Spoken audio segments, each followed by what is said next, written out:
Assalamualaikum warahmatullahi wabarakatuh. Alhamdulillahillazi an'amana bi ni'matil imani wal islam. Asyhadu an la ilaha illallah wa asyhadu anna Muhammadar Rasulullah. Jumpa lagi sahabat Quran di kajian Al-Quran Ruhina, tempat kita membaca dan memahami isi kandungan Al-Quran sebagai pedoman hidup. Di video kali ini kita akan mengangkat tema bahaya jeratan pinjaman online. Benarkah pinjol itu haram? Sahabat Quran, pinjol atau pinjaman online dewasa ini menjadi salah satu alternatif tercepat bagi orang yang sedang membutuhkan dana. Persyaratannya yang mudah membuat pinjol diminati oleh semua kalangan. Bahkan kegunaannya bukan hanya untuk memenuhi kebutuhan pokok saja, melainkan untuk gaya hidup dan mengikuti tren. Namun di balik segala penawaran dan kemudahannya, jika dicermati dari awal, ada beberapa peraturan dan persyaratan pada pinjaman online ini yang dapat merugikan pihak peminjam, seperti biaya bunga yang tinggi, biaya aplikasi, dan sebagainya. Hingga dapat dikatakan, pinjaman online ini mengandung unsur penipuan. Begitu juga dalam proses penagihannya. Pinjaman online juga memiliki tenggat waktu penagihan, dan bagi pinjol yang ilegal, caranya adalah dengan meneror hingga mengancam si peminjam. Oleh karenanya, banyaklah bermunculan korban pinjol yang terpaksa gali lubang tutup lubang demi membayar angsuran yang mencekik leher sesuai dengan tenggat waktu yang diberikan. Pada dasarnya, dalam ajaran Islam, pinjam-meminjam tidaklah dilarang. Bahkan dianjurkan agar terjadi hubungan saling menguntungkan kedua belah pihak yang pada akhirnya membuahkan hubungan persaudaraan. Namun yang perlu diperhatikan adalah hukum pinjam-meminjam akan berubah jika tidak mengikuti aturan yang diajarkan dalam syariat Islam. Pinjam-meminjam dalam Islam merupakan salah satu metode hubungan finansial di samping metode lainnya yang diajarkan seperti akad jual beli, bagi hasil, sewa-menyewa, dan lain-lain. Maka akad pinjam-meminjam ini tergolong dalam akad sosial, bukan akad komersial atau untuk mencari keuntungan. Artinya, apabila seseorang meminjam sesuatu, tidak boleh ada syarat untuk memberikan tambahan atau membayar lebih dari pokok pinjaman. Setiap pinjaman yang menghasilkan keuntungan adalah riba, dan para ulama sepakat bahwa riba itu haram, sebagaimana firman Allah dalam surah Al-Baqarah ayat 275 yang akan dibacakan berikut ini. A'udzu billahi minasy syaithanir rajim. Bismillahirrahmanirrahim. Alladzina ya'kuluna ar-riba la yaqumuna illa kama yaqumul ladzi yatakhabbathu asy-syaitanu minal mas. Dzalika bi annahum qalu innamal bai'u mithlur riba wa ahallallahu al-bai'a wa harrama ar-riba. Faman ja'ahu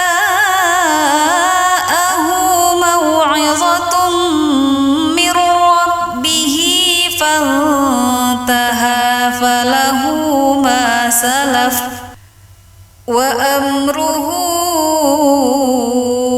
ila Allah wa man 'ada fa ulaika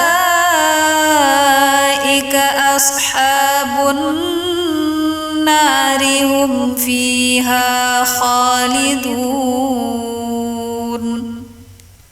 Shadaqallahul azim.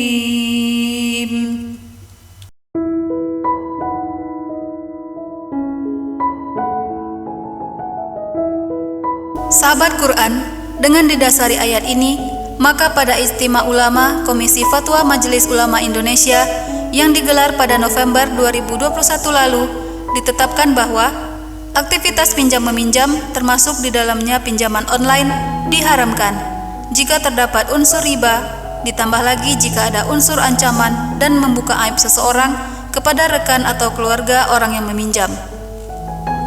Namun demikian, jika tidak terdapat hal seperti yang disebutkan ini, menurut Wakil Sekretaris Komisi Fatwa MUI Abdul Muiz Ali dalam tulisannya Fenomena Pinjol menyebutkan bahwa meminjam dengan cara online ini hukumnya mubah atau boleh. Karena dari segi akad, pinjaman online tidak ada permasalahan, apalagi jika yang meminjam benar-benar sedang membutuhkan dan berniat untuk secepatnya melunasi pinjaman tersebut jika telah mendapatkan rezeki. Dan yang meminjamkan pun juga ikhlas memberikan pinjaman dengan niat menolong tanpa mengharapkan lebih. Karena pada prinsipnya, aktivitas pinjam-meminjam atau utang piutang adalah prinsip tabarruk, yakni akad yang dilakukan untuk tolong-menolong, bukan untuk tujuan komersil. Maka jika pada prakteknya terdapat unsur riba ataupun cara penagihannya yang melayangkan ancaman fisik atau membuka aib orang yang berhutang, itulah yang menyebabkannya menjadi haram. Begitu juga bagi pihak yang meminjam, apabila sengaja menunda pembayaran padahal ia mampu, maka hukumnya juga haram. Sementara itu sahabat Quran, jika dilihat dari segi hukum, pada laman resmi Universitas Islam Indonesia, ahli pidana Fakultas Hukum Dr. Muzakir menyebutkan bahwa sebenarnya pinjaman online memiliki kedudukan yang sah di mata hukum Indonesia karena sudah ada undang-undang ITE-nya dan telah diatur dalam peraturan Otoritas Jasa Keuangan atau OJK nomor 77/POJK.01/2016 tentang layanan pinjam-meminjam uang berbasis teknologi informasi. Di situ disebutkan bahwa pihak penyelenggara pinjaman online wajib melakukan pendaftaran dan lolos verifikasi sesuai prosedur yang telah ditetapkan hingga dapat beroperasi secara legal. Dengan demikian, beliau berpendapat bahwa tidak semua penyelenggara pinjol memberikan jasa layanan keuangan yang buruk, kecuali oknum yang telah menyimpang dalam pelaksanaannya, yakni pihak pinjaman online yang ilegal, tidak mengantongi izin dari OJK, menetapkan bunga dalam pinjaman, dan melakukan kekerasan dalam penagihan. Oleh karena itu sahabat Quran, sebagai umat Islam, jika kita dititipkan kelebihan rizki oleh Allah dan memiliki cukup uang untuk dipinjamkan, alangkah mulianya jika kita bisa membantu mereka yang sedang dalam kesusahan, agar tidak terjerat dengan pinjaman online ilegal yang menarik bunga yang tinggi tersebut. Sebaliknya bagi umat Islam yang terpaksa harus melakukan pinjaman online ini, sangat disarankan untuk berhati-hati dan waspada dalam memilih jasa keuangan. Carilah yang sesuai dengan prinsip syariah sebelum melakukan transaksi pinjam-meminjam, agar tidak terjerat layanan peminjaman yang merugikan dan bertentangan dengan ajaran agama kita Islam. Sekian kajian kita kali ini. Semoga ada ilmu dan hikmah yang dapat diambil. Terima kasih sudah mengikuti Al-Quran Ruhina. Sampai jumpa di kajian berikutnya. Assalamualaikum warahmatullahi wabarakatuh.